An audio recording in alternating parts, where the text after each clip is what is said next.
ಕಾಯಕವೇ ಕೈಲಾಸ ಅಂದರೂ ಬಸವ, ಅದರಂತೆ ನಡೆದರೂ ನಡೆದಾಡೋ ದೈವ.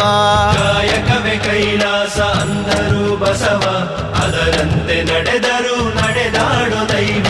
ಸಿದ್ಧಗಂಗಾ ಕ್ಷೇತ್ರವೇ ಪೂಜ್ಯರ ಉಸಿರು, ಪ್ರತಿ ಕಲ್ಲು ಹೇಳುತ್ತಿವೆ ಬುದ್ಧಿಯ ಹೆಸರು. ಸಿದ್ಧಗಂಗಾ ಕ್ಷೇತ್ರವೇ ಪೂಜ್ಯರ ಉಸಿರು, ಪ್ರತಿ ಕಲ್ಲು ಹೇಳುತ್ತಿವೆ ಬುದ್ಧಿಯ ಹೆಸರು. ಕಾಯಕವೇ ಕೈಲಾಸ ಅಂದರೂ ಬಸವ, ಅದರಂತೆ ನಡೆದರೂ ನಡೆದಾಡೋ ದೈವ. ಕಾಯಕವೇ ಕೈಲಾಸ ಅಂದರೂ ಬಸವ, ಅದರಂತೆ ನಡೆದರೂ ನಡೆದಾಡೋ ದೈವ.